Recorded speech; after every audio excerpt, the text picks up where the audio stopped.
Hey everyone, welcome back to the Black Brain Trust. This is episode 906, Micromobility Talk. I'm here with my co-host, Complex Design.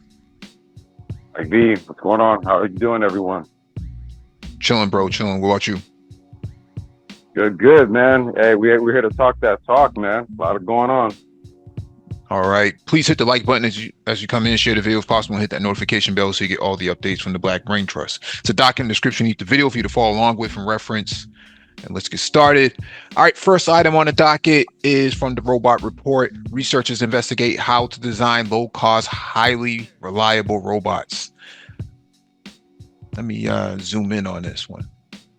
Okay. Researchers from the University of Rochester, Georgia Tech, and Shenzhen Institute of Artificial Intelligence and Robotics for Society have proposed a new approach for protecting robotics against vulnerabilities while keeping overhead costs low.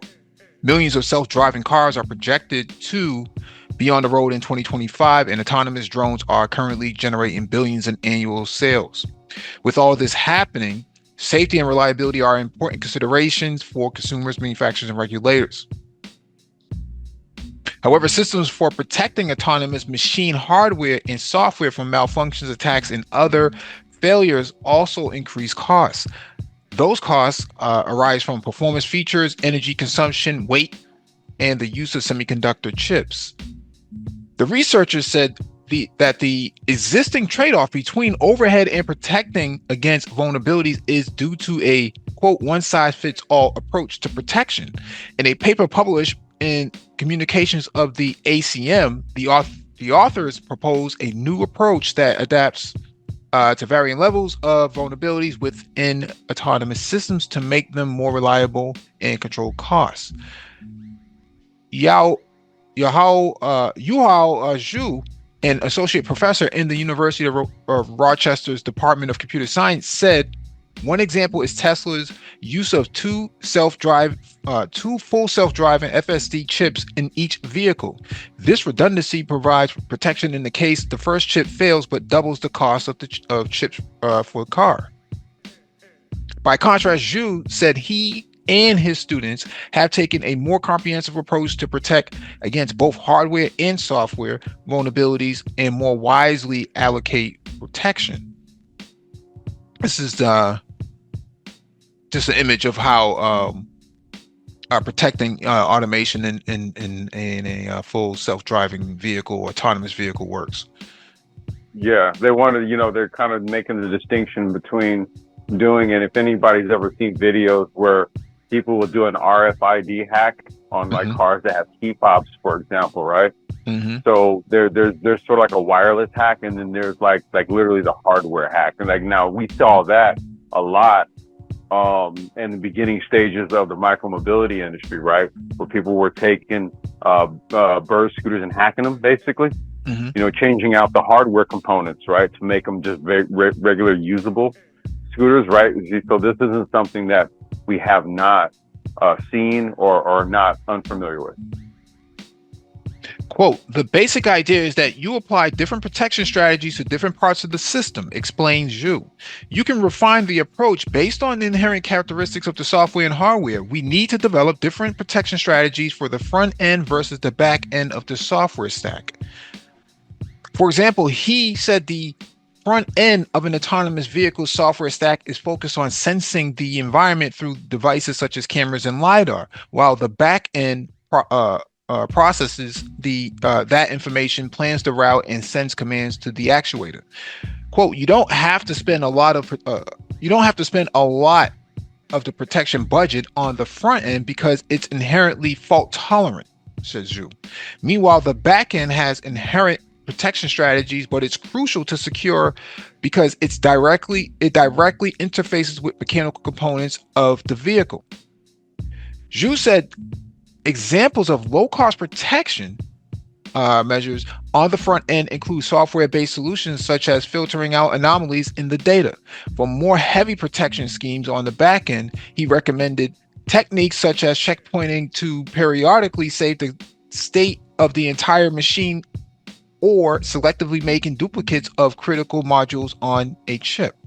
Next, Zhu said the researchers hope to overcome vulnerabilities in the most recent autonomous device software stacks, which are more heavily based on neural network artificial intelligence, often from front end to end.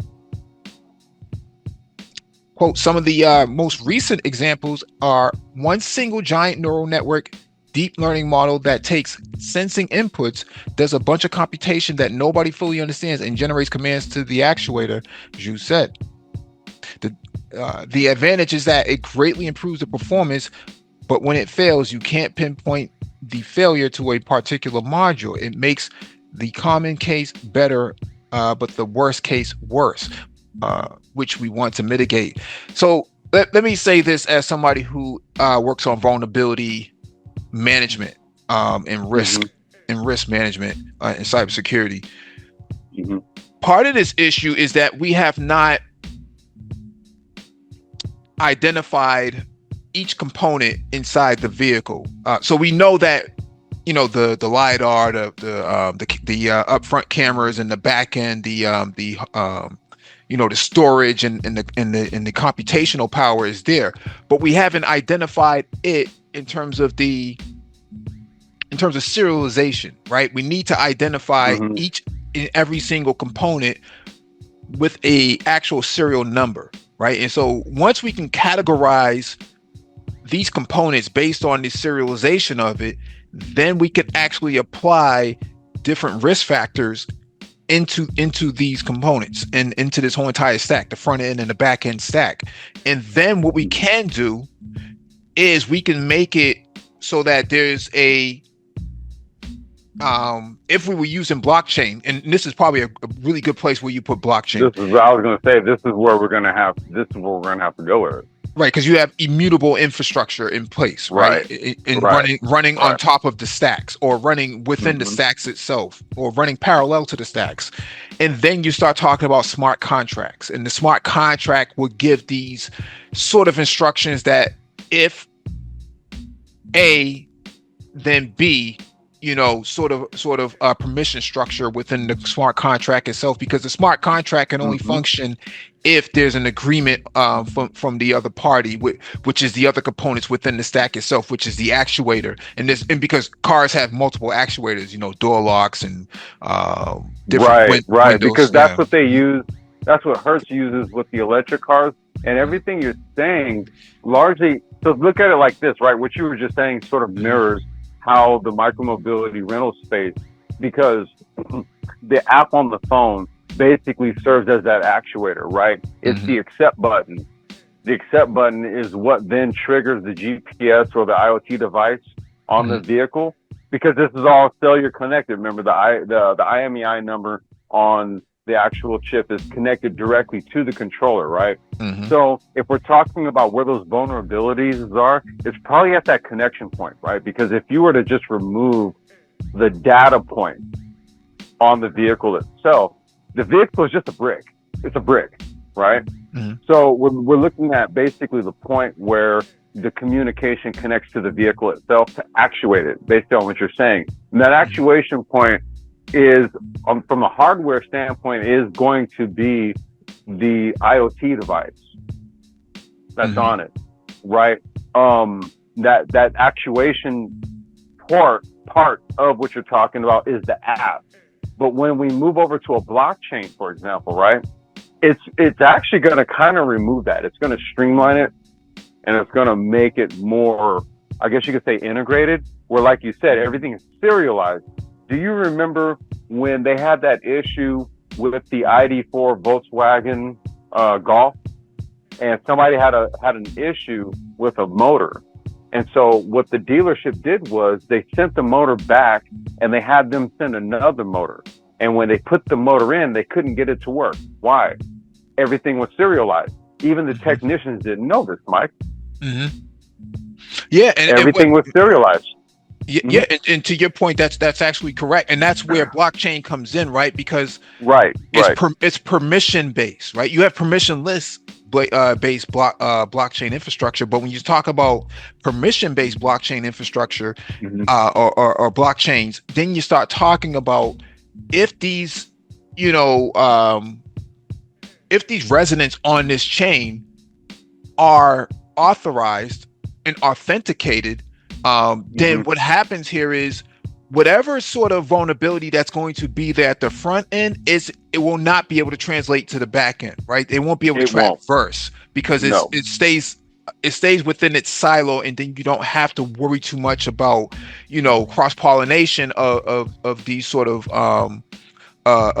threats and these sort of vulnerabilities and risk. And so you're trying to Right. minimize risk and make things acceptable just enough. You're going to accept the risk that you're going to lose a camera or a lidar sensor, but you're not going to be able to accept the risk if Bingo. your data goes down and your actuators go down and things of that nature. You want to kind of minimize that area of risk. And so that's, this is really key. This image right here also is key as Is well, that because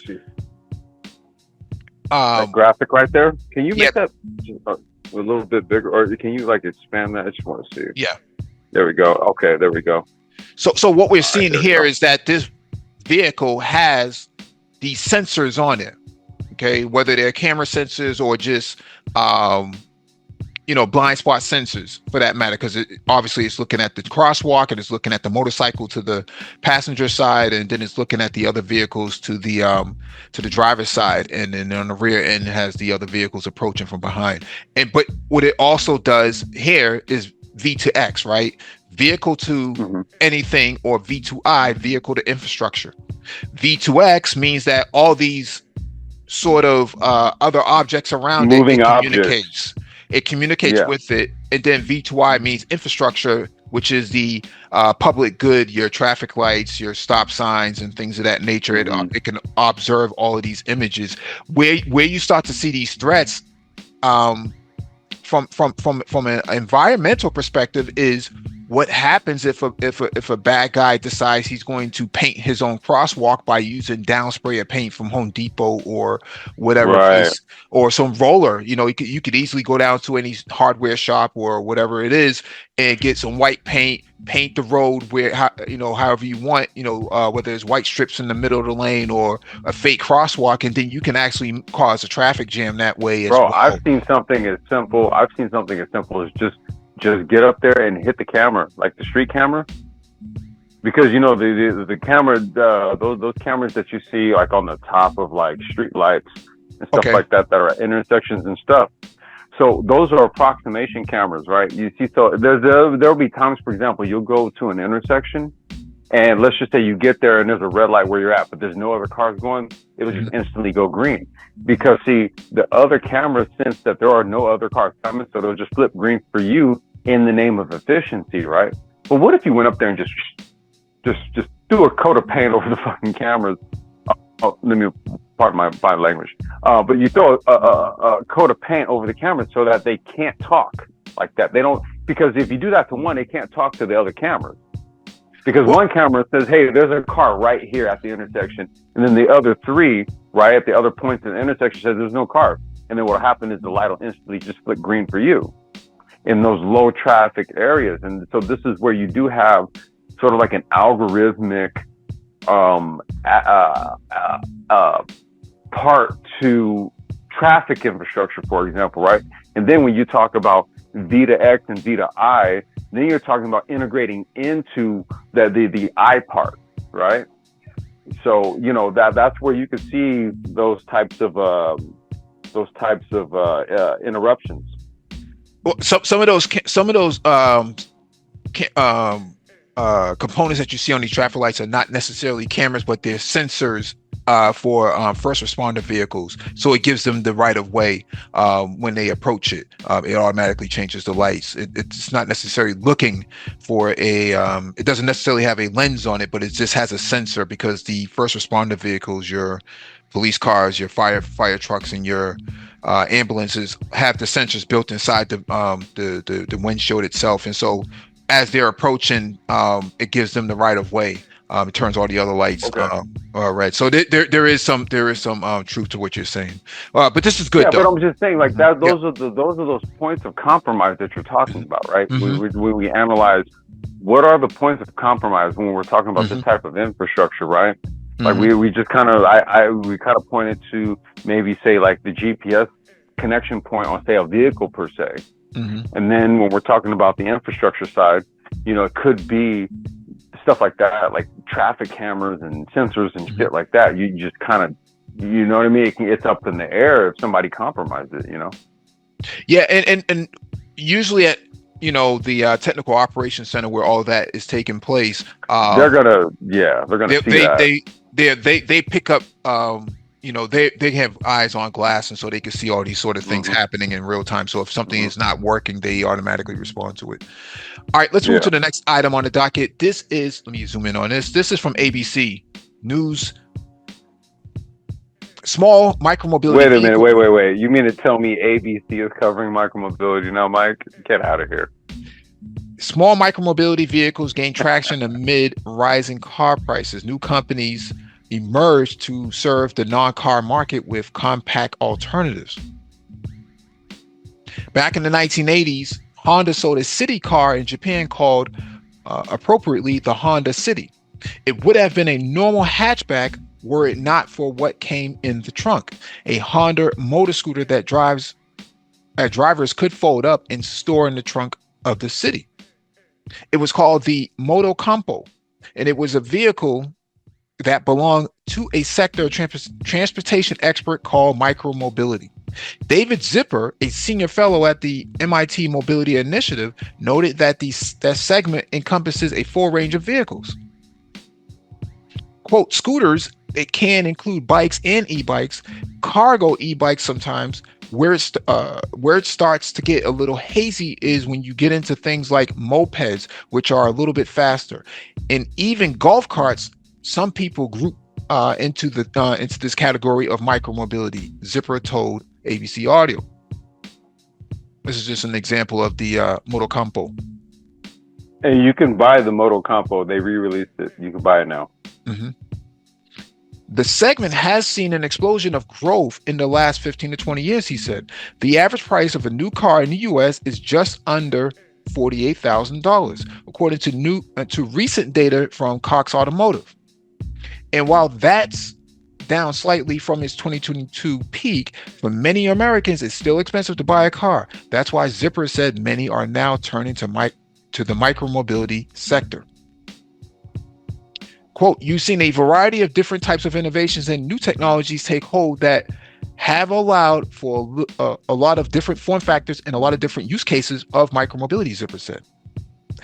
Consequently, new companies are emerging to serve the growing market.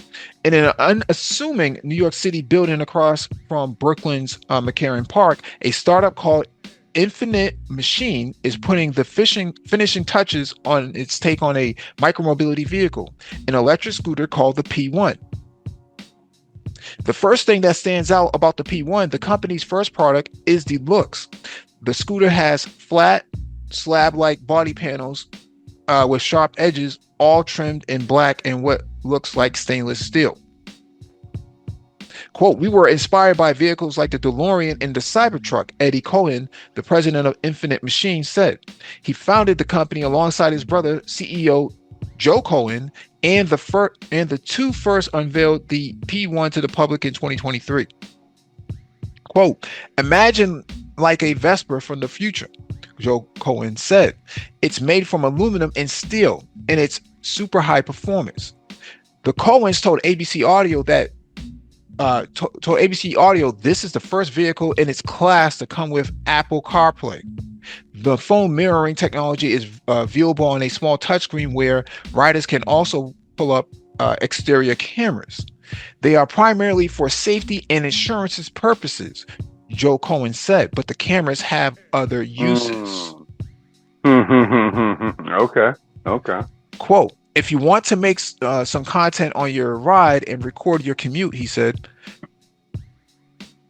Also, when it's parked, if someone screws with your vehicle, you can record that and use that as evidence for the authorities. That's what I thought he was gonna go. Okay.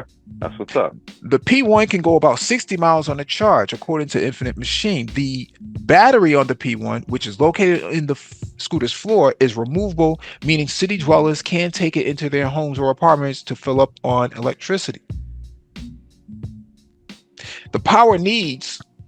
Quote, The power needs for a vehicle like ours are so much lower. You can charge this thing like with a normal outlet. You don't need a special charger. So the question of like infrastructure, charging infrastructure, is not relevant for a vehicle like ours, Joe Cohen said. Advancements in battery technology are a big reason the micromobility segment is booming, and not just for electric scooters like the P1, Zipper noted. Quote, it turns Mm-hmm. out when you stick a battery on a bicycle, it becomes far more useful, he said. Electric power allows micromobility vehicles to behave more like traditional cars, according to Zipper.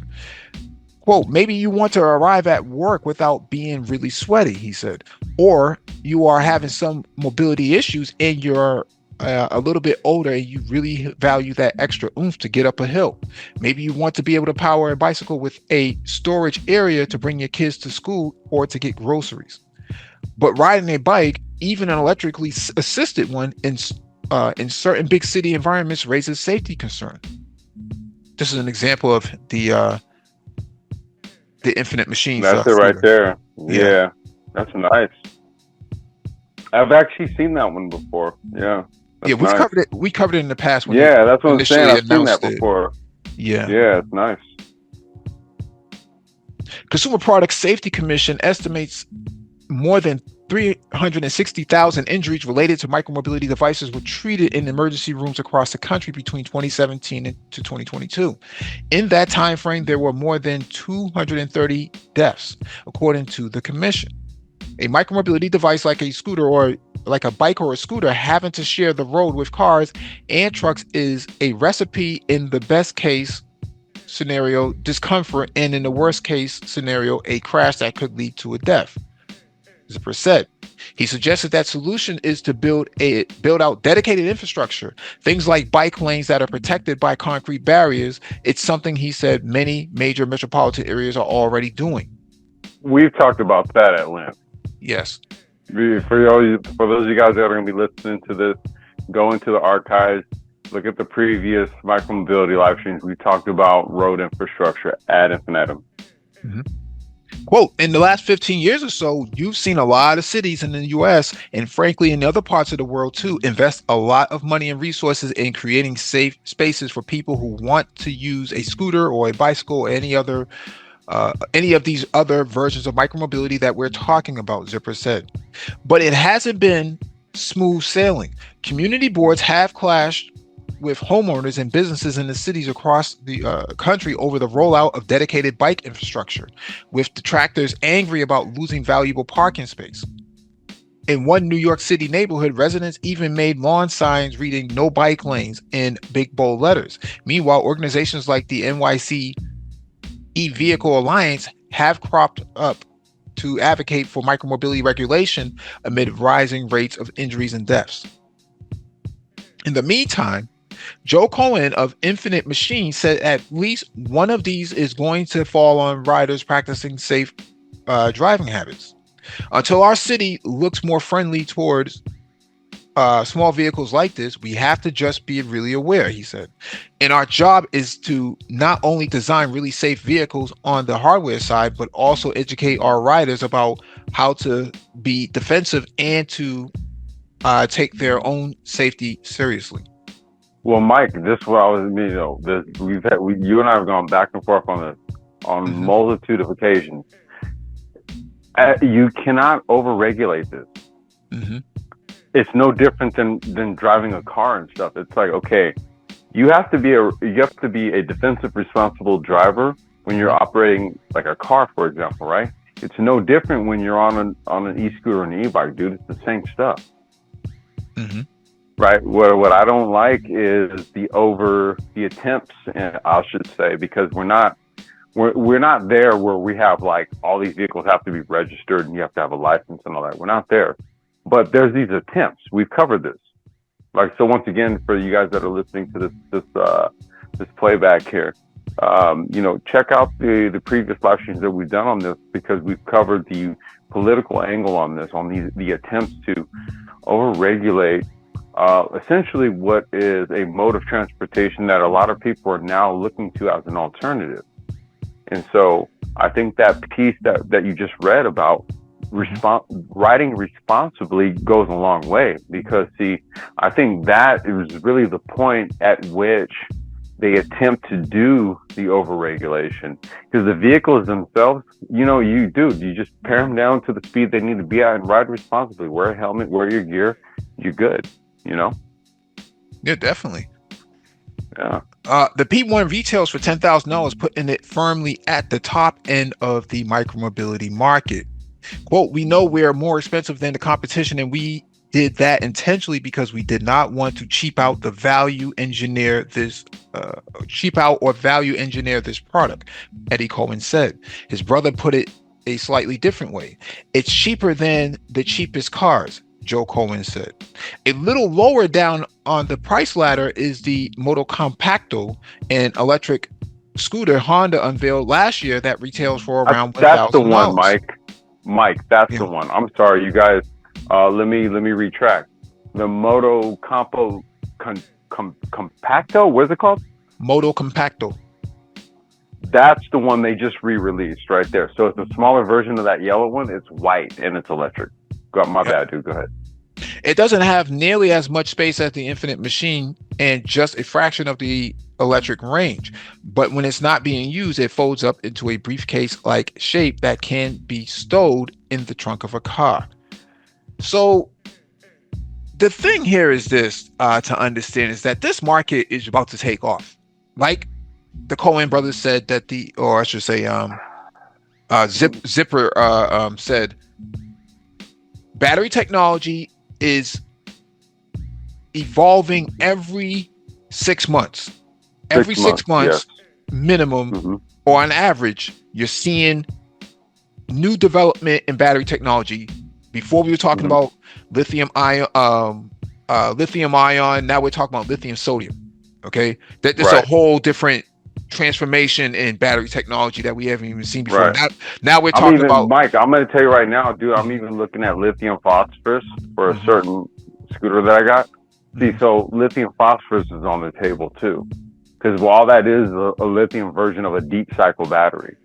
So they're cheap, but they're lithium based. So you have hundreds more charge cycles. That is the advantage. I think what's going to happen here is that micromobility, scooters, e-bikes, I think foldable scooters will turn into the new iPhone, the new accessory that everyone has to have. I mean, it's just one of those. I would argue we're there. It's just one. Well, senior citizens are not there yet, but when you think about tablets, everybody has a tablet of some, whether it's an Android or an iPad. Because the costs have come down. Before, you would have paid $1,000 for a tablet. Now you're talking about roughly $200 for a decent tablet to go watch YouTube or some other social media, right? And so once the cost comes down below $1,000, then you start seeing people just pick up one just because they can, because we have first world issues. First world issues means I have too much money to spend, and I need to spend it on something. And everyone's going to go out and go buy some form of micromobility device because it's the thing to have. And so it's a little different than skateboards and rollerblades and things like that, because that requires some form of skill set and some form of, dedicated, willingness to take risk.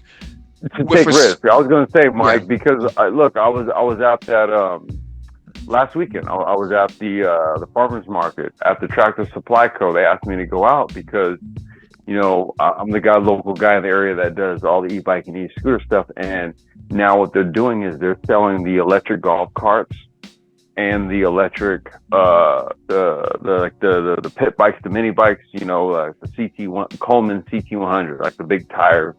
Sort of like, if you got a farm or farmland, you ride out on these things, and they have these electric versions of them, right? And so you're kind of even seeing it on a commercial angle where, this is now becoming a mainstay because it is far more efficient. We've had conversations in the past about this stuff where, It's like, okay, we could talk about the EV thing, but then there's the PEV side of things, right? And what we're looking at is PEV offsetting a lot of the transportation that's done. Because when you really calculate it and you really think about it, you guys, like for those of y'all listening, a lot of the commuting and things that you do are short distance. They're short. So for those types of tasks and things like that, it actually makes far more sense to use electric than a petrol car. In this new sort of situation we're looking at now, petrol makes more sense when you need to go long distance. Too far to then, go ahead. No, I was just gonna say too far to walk, but too short to drive a gas-based vehicle. Especially if you're so, trying to do it, like if you're trying to get it done real quick, right? It's the perfect compromise. So, not only that, let's just do this real quick, Mike, before you get into the last piece here. I there's a scooter I sold today, right? And this is to somebody who works at a grocery store. I've sold 2 other scooters to. And then there's another person at that grocery store. I've serviced their electric bike, and I even have videos of this on my channel about it, right? So I try to document all this type of stuff just to really supplement what it is that we're talking about, because these are Gen Z and Gen Alpha people. They're younger that work at this grocery store. A lot of them, they're in their early 20s, maybe 21, 22, right? 20 maybe. And like literally today, when I went and delivered the scooter to the guy, he was just like, man, I know you got one for Patrick, and I know you got one for Douglas, and and man, they just speak highly of this, and I don't want to buy a car, and I just been Ubering to work, and it's like, so whatever money I make, I don't really keep. And I'm like, man, this is a one-time cost, and all you do is just keep it charged. I'll maintenance and service it. It's not much to it, but think about what it is in this economy that it is that you're losing by using something that costs you to move from point A to point B, whereas a scooter or an e-bike is a one-time purchase. So I had to, he saw that with his coworkers, and then he went and purchased his today. And I went ahead and threw an extra battery in it, man, so he has extended range. And I was just like, go ahead, man, go ahead and take that and do what you need to do. But I'll tell you this much, Mike, it makes so much sense kind of where we're at in this stage of the game, right? In terms of just infrastructure and where everything is going globally. EVs, the car infrastructure, green energy, and all this other stuff, right? So, just something to consider for you guys that are listening. Yeah, most definitely. All right, last item on the docket is from smartcitiesdive.com. Micromobility on the rebound in 2024. Industry consolidation and growing ridership for shared scooters and bikes are helping to renew optimism among micromobility industry leaders. This is done over the weekend. After a turbulent 2023 for the micromobility industry, companies got on a firmer footing this year. Bird reorganized and came out of bankruptcy. Lyft, which last year seemed to be backing away from micromobility, now says that, quote, bikes and scooters are core to our purpose. It is now partnering to allow Bird and Spin customers to rent vehicles through the Lyft app. 2023 also set the stage for industry growth. Ridership of shared bikes and scooters grew last year. Lime's global ridership set a new record for the company. Bike and scooter related injuries also continue to mount. However, due in part to alcohol use and the lack of helmet protection, researchers say. And micromobility providers say they face higher city taxes and fees on average than most other transportation modes. Despite those concerns, as Line Chief Business Officer David Spielvogel told Smart Cities Dive, there is a real desire for shared micromobility. Here's a look at some of the Smart City Dive's micromobility reporting to date in 2024. Why Lyft is doubling down on dock bike scooters. So Doc Bikes and Scooters. Lyft CEO David Risher said the company will focus on dock, bike, and scooter systems, seeing micromobility as core to our purpose. Lyft app adds bird scooters in over 25 U.S. cities. Wow.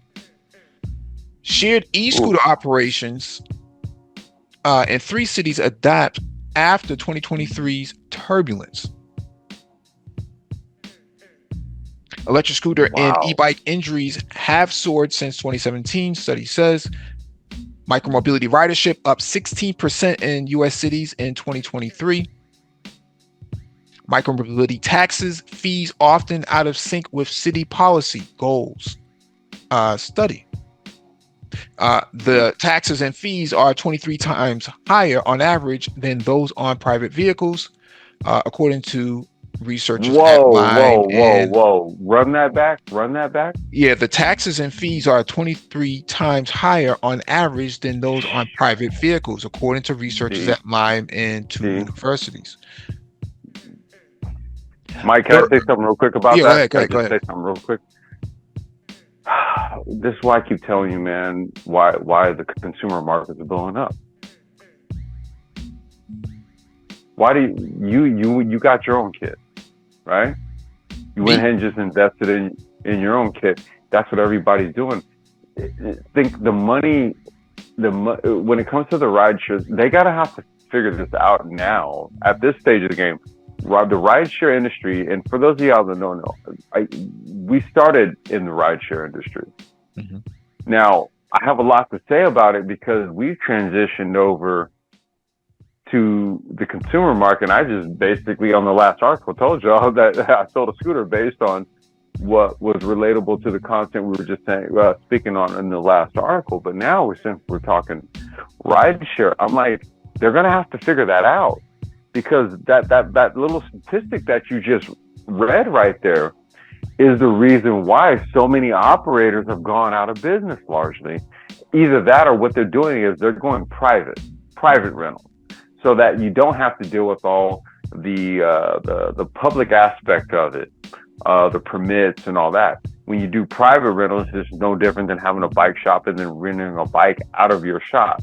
That's you have different insurance obligations, you have different permit obligations and all of that. Mm-hmm. And so if you're even in micromobility, if you're doing it, that's kind of what's making the most sense, because financially, to make it make sense, you got to increase the tax angle and all this other stuff to the tune of, what was that you just read? What was that again? 23 times higher on average. Jeez. I believe that has more to do with bureaucracy, though, than anything else. But Mike, that's literally what I'm getting at. That's why I'm saying, like, operators are opting to go the private route. Yeah. Right. That's why I'm illustrating it from a business standpoint. Mm-hmm. Go ahead, though. Go ahead and get with the article. Yeah. Bird reorganizes into a company as it emerges from bankruptcy. Lime's total rides gross bookings hit record in 2023 as Lime increased fleet sizes and added new markets. Its trips doubled in more than 42 cities globally from 2022 to 2023, the micromobility company said. So here's what we do know, based on this article. Interestingly enough, this picture is right next to my job. No. The market is trending upward, so we know that this is a viable market. When I spent some time in West Africa last year, mm-hmm. Uber of Africa came out and said it will be a $5 billion market by 2025. Okay, micromobility, mm-hmm. Mm-hmm. rideshare. Uber said this. Yeah, Uber said this in Africa last year. In Africa, okay. That micromobility will be a $5 billion industry. Okay, when you're talking about e-bikes, mm-hmm. you're talking about e-scooters, you're talking about tuk-tuks, motorcycles, tuk-tuks, micro cars, all that. or not just not so much as micro cars, but the ability to have these sort of cargo bikes that move small cargo boxes bikes, of yeah. freights. Yeah, Yep. they well, I don't Cargo even know if bikes. you call it a cargo bike, but it's you have these sort of we've covered this before, but it's like it's a three-wheeler, but it has a flat bed on the back and a box bed on the back, but it has a Well, motorcycle I mean, engine. I forget the name of it right now. basically, Yeah. well, no, basically what you got here, your tuk tuk is going to be sort of okay. Outside of a micro car, your tuk tuk is going to kind of be sort of like the biggest technically micromobility. Why? Because it's a trike, right? Right. A tuk tuk is three wheels, right? Mm-hmm. So technically, that can be your because a tuk tuk can literally be the size of a damn truck. I've seen them, right? So a tuk tuk can technically be that. There's an electric version of those, right? You have the micro cars. You're talking about essentially the cargo trikes. Yeah. Like Yeah, the UPS stuff, like that. Yeah. That's what I'm saying. When you're talking about the three wheels, okay, that's a cargo trike. Your cargo bikes, cargo trikes. Then you get down to Then you have e-scooters that have the ability to do cargo, right? I've built some of those. And that's the lowest level that you have when we're talking about commercial application, right? So that all spans the spectrum of it. And that's what they're trying to like literally exploit right there. That whole spectrum of cargo application, whether it be scooter, e-bike, trike, and which is a tuk-tuk in that regard. And then even like a micro car, K car. That's what it is. K car type of situation. Yeah. So overall, what we're seeing based on these articles is that micromobility is here to stay. The industry is booming right now. Ridership is increasing. At people who live in these cities like New York City and some of these other more congested areas like London and whatnot, they can't afford a car. I mean, we just saw the initially in the last article, cars are starting off at 40 plus grand. An e-bike is $1, to ride. It just makes more financial sense. It just makes more financial sense. I pay $60 a year for a blue bike that you see on screen. I pay $60 for $60 for a subscription per year. And so, if we have about roughly close to 5,000 e-bikes or these rideshare bikes across the city. As you see how people in the picture are utilizing it, they're just paying for it.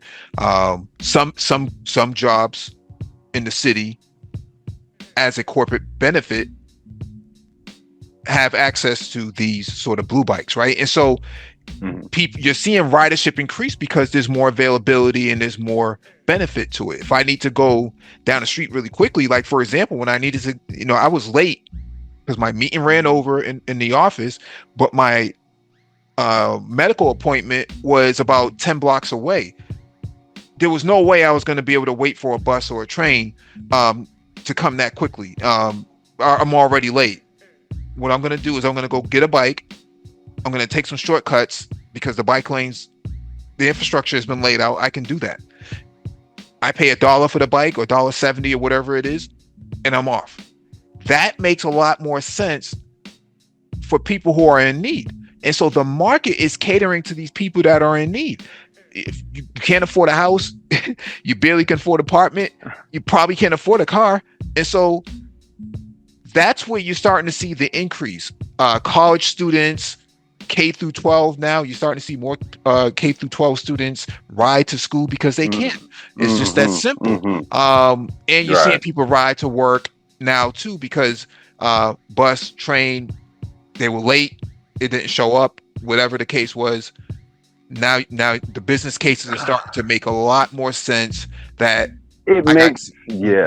I got 10,000 bikes in my fleet. I got, it costs $1.70 per mile, whatever it is to ride it.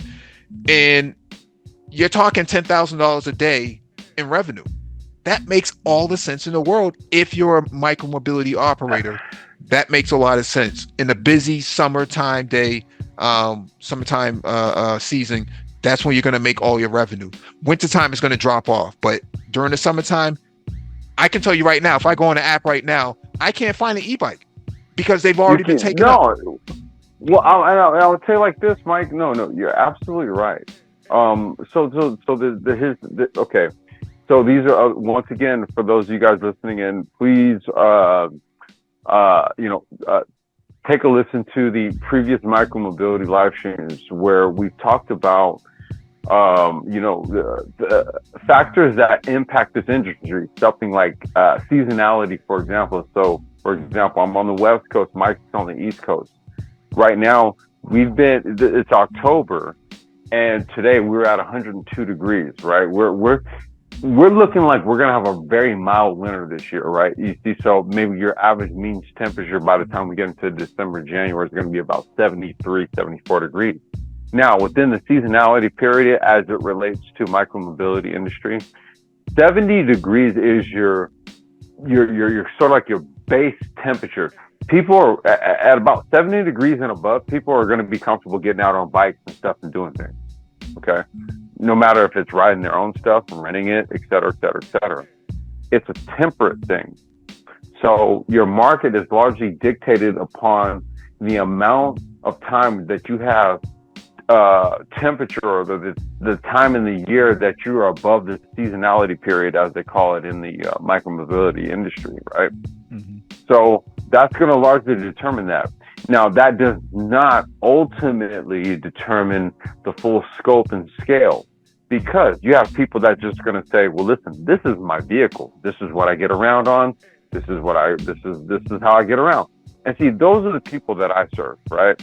See, so heads or tails, no matter what the weather is, I got to get them something that's going to get them from A to B so they can get their job done, right?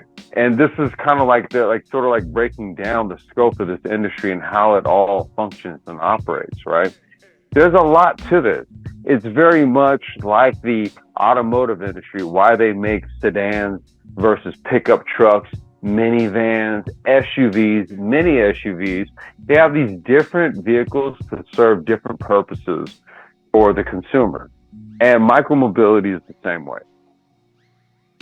It's becoming a lot more sophisticated now. Yes. With the, changing of the evolving of battery technology, the cost of production for bikes, e-bikes are going down tremendously. Design, because everything. it's the volume, the sheer volume that they're able to meet. And just the financial technology has increased tremendously, where people they feel comfortable going to these machines, these kiosks, and paying and whatnot. So before it was a lot more complicated with these blue bikes that you see on screen. It was really complicated.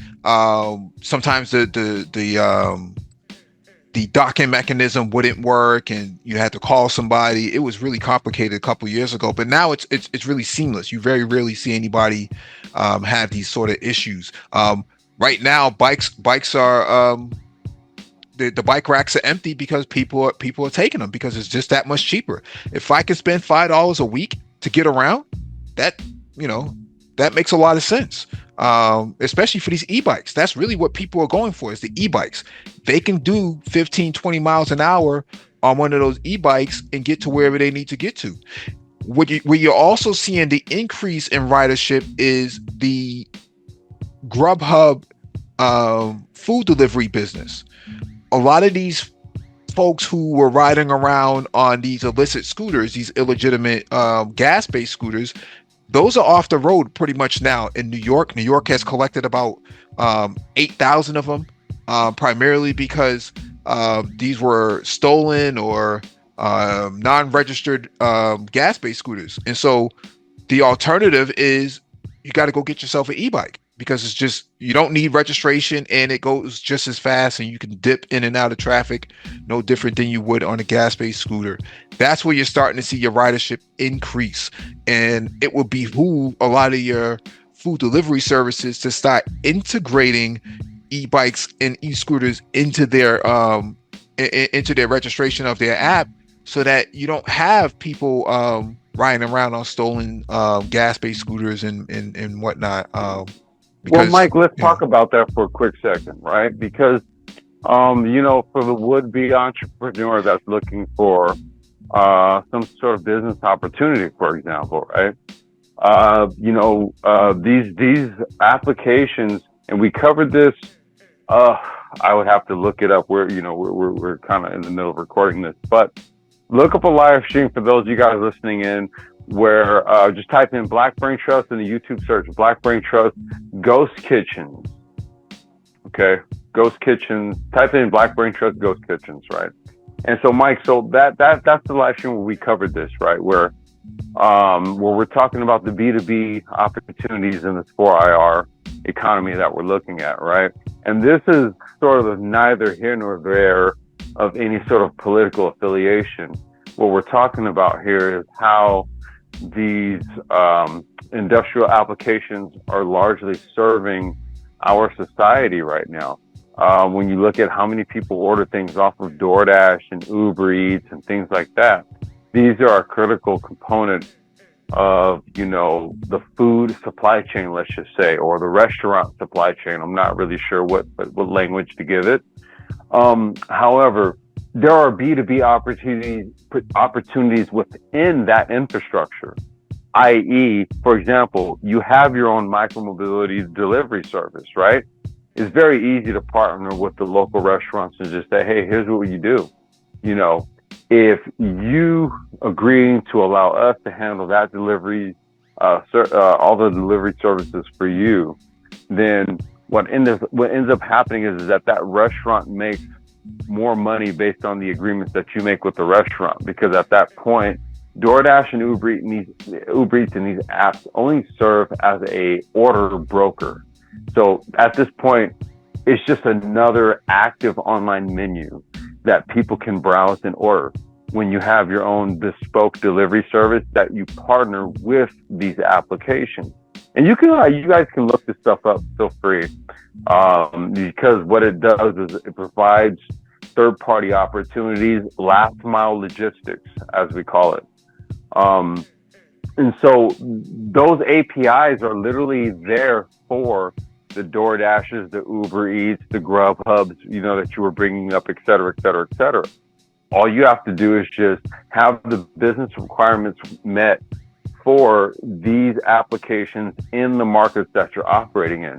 So this is how you integrate into this stuff if you're a would-be entrepreneur, new tech startup in the micromobility industry, and you want to focus on last-mile logistics and delivery. Go and look into all of the various applications that serve the supply chain market, whether it's food or product delivery, Amazon, Walmart, etc. Right? And look into what it takes for you to partner with them to serve as that last mile component to their delivery and logistics. These opportunities are there. And if you have a micromobility solution that you're going to utilize to do this, then there's also the green energy grants and all of that type of stuff on the table in terms of, potential monies and what have you. However, if it's something where you're just going to go ahead and do the investment that yourself, I would say that this is a wise investment for the type of infrastructure that is currently being built out. Let's just say that.